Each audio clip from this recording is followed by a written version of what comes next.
भोलेनाथ जी ने कहा, अरे पार्वती जी, ये जो मेरे गले में ये मुन्नों के सिर हैं, ये किसके हैं? तुम्हें पता नहीं? बोले नहीं, ये तुम्हारे हैं। पार्वती जी ने अपना सिर देखा, बोले नहीं स्वामी जी, मेरा तो सिर है जैसा था वैसा है। बोले नहीं नहीं पार्वती जी, तुम जितनी बार मरती गई, मैंने उतनी बार आपके मुंडों को एक करता गया। आप मरती गई, मैं माला बनाता गया।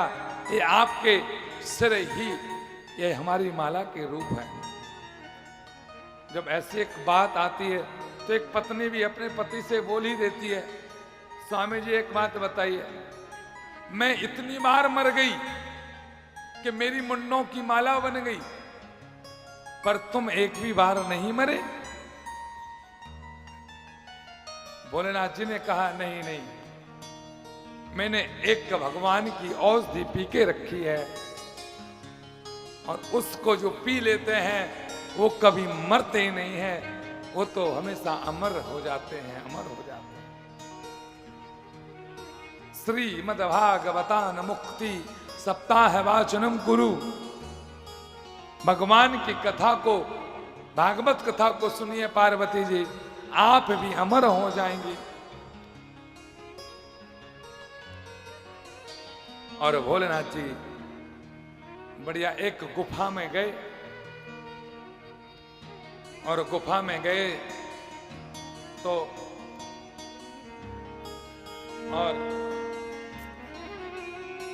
और गुफा में गए तो पहली ताली बजाई, जितने पक्षी थे सभी उड़ गए। दूसरी ताली बजाई तो एक पक्षड़ी गर्भवती थी, उसके गर्भ से एक शिशु का जन्म हुआ, अंड का जन्म हुआ। तीसरी ताली जैसे ही बजाई तो उस अंड से एक भगवान के स्वरूप एक छोटे से शिशु का जन्म हुआ, तोते के रूप में उसका जन्म हुआ। सारे पक्षी भाग गए, सारे पक्षी भाग गए। और जब पक्षी भाग जाते हैं, कथा प्रारंभ हुई। भोलेनाथ जी ने बढ़िया कथा सुनाई, पहले दिन की कथा सुनाई, दूसरे दिन की, ऐसे ऐसे छठवें दिन की कथा सुनाई। छठवें दिन की कथा में पार्वती को नींद आ गई, और सुखदेव रूपी तोते ने सोचा, अगर मैंने स्वामी जी के हर हर महादेव या राधे का जवाब नहीं दिया तो मेरी कथा छूट जाएगी।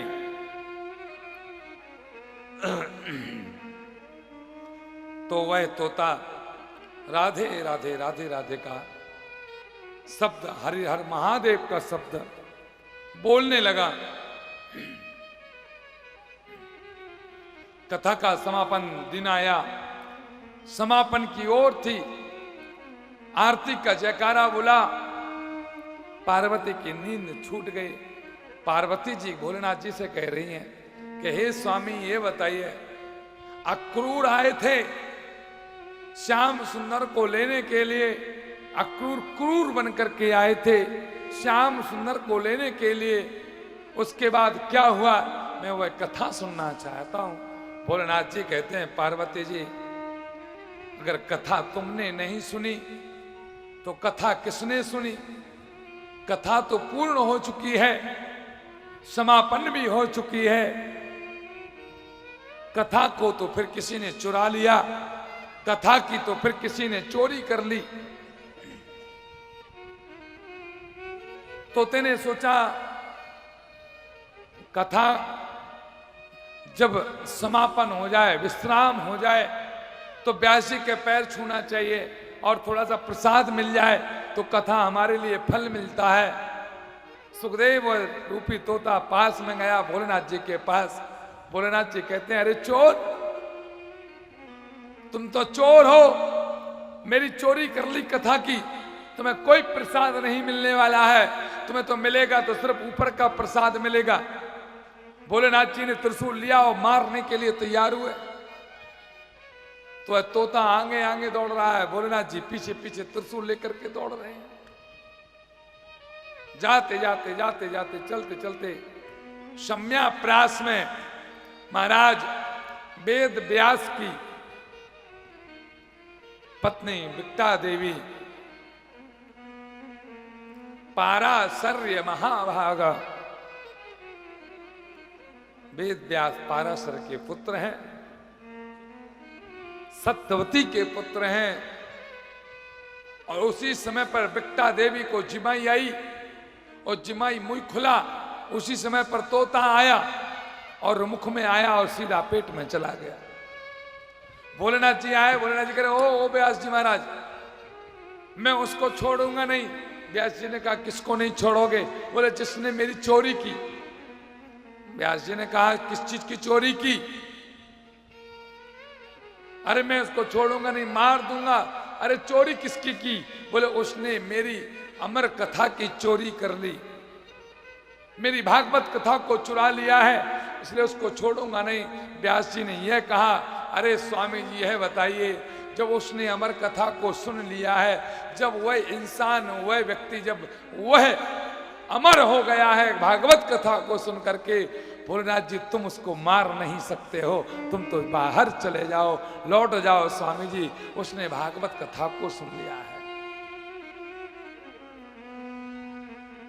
भागवत कथा जो एक बार मन से सुनते हैं वो अमर हो जाते हैं, उनको मोक्ष की प्राप्ति मिल जाती है। तो स्वामी जी, भोलेनाथ जी तुम उस व्यक्ति को मार नहीं सकते हो, उसने संपूर्ण कथा को सुन के रखा है। भोलेनाथ जी वापस हुए। 1 माह, 2 माह, 3 माह, 1 वर्ष, 2 वर्ष, 3 वर्ष, 4 वर्ष, 10 वर्ष, 11 वर्ष, 12 वर्ष। एक स्त्री 9 माह अपने गर्भ की रक्षा करती है। 3 माह से लेकर के 9 माह तक यानी 6 माह जो दर्द होता है, जो पीड़ा होती है, वो एक स्त्री ही समझ सकती है। पर यहां व्यास की पत्नी के यहां पर 9 माह नहीं, 10 वर्ष, 11 वर्ष, 12 वर्ष हो गए, पर गर्भ अभी की अभी बड़ा है। व्यास जी से कहा, अरे स्वामी जी आप कुछ करो, ये बालक पेट के अंदर है, बाहर आने का तो नाम ही नहीं ले रहा है। प्रार्थना की, भैया निकल आओ। तो उस तोते ने कहा, मैं निकल तो आऊंगा, पहले एक वचन करवाइए, और वचन विष्णु भगवान से करवाइए, मैं बाहर जन्म ले लूंगा। पहले विष्णु भगवान से उनसे वचन करवाइए कि विष्णु भगवान की माया मुझे पकड़ेगी नहीं तो मैं इस संसार में निकल आऊंगा। माया माया हर कोई भजे, माया माया हर कोई भजे, माधव भजे ना कोई। और जो एक बार माधव भजे तो माया चैरी क्यों होए, माया चैरी क्यों होए।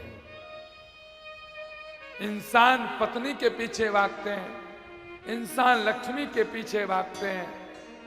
अरे भाई, तुम किसी की पत्नी को बुलाओगे, पति को नहीं बुलाओगे, ना तो पत्नी आएगी और ना पति आएगा। आप पति को बुलाओ तो पत्नी भी अपने आप खिंची चली आती है। आप अपने गांव से ही ले लो, किसी पत्नी को निमंत्रण देना और पति को मत देना, तो ना तो पत्नी आएगी और ना पति आएगा। और पति को बुलाओ, आमंत्रण दो, तो पति भी आएगा, साथ में पत्नी को भी लाएगा। तो पहले माया माया हर कोई भजे, माधव भजे ना कोई। पहले माया को नहीं भजना चाहिए। पर संसार के लोग है, क्या करें, पैसा चाहिए, पैसे से। और बात भी सही है, टूट जाते हैं गरीबी में रिश्ते, टूट जाते हैं गरीबी में रिश्ते, जब पैसे पास में नहीं होते, पैसे पास में नहीं होते।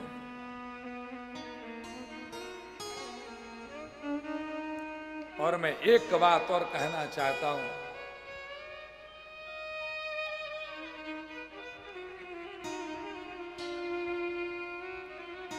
जिस तरह एक पत्नी को मांगने का अधिकार अपने पति से है, संसार के भक्तों को भी मांगने का अधिकार सिर्फ भगवान से है। क्योंकि मांगने से जो लोग अपने आप को सेठ समझते हो, साहूकार समझते हो, कहते हैं मांगने से कभी भीख मिलती नहीं, मांगने से कभी भीख मिलती नहीं, झोली घर घर बढ़ाने से क्या फायदा। और बिन मांगे मोती मिले, मांगे मिले न भीख। मांगने से भीख कभी मिलती नहीं, झोली घर घर बढ़ाने से क्या फायदा। अरे भाई, आप लोग अगर भीख मांगना चाहते हो तो भगवान से मांगना। संसार के लोग भीख में कुछ नहीं देंगे, हंसी करते हैं लोग।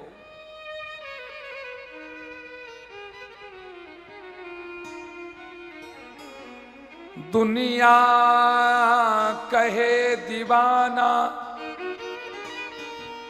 दुनिया कहे दीवाना, मैं तो हूँ तेरे नाम का दीवाना, मैं तो हूँ तेरे नाम का दीवाना।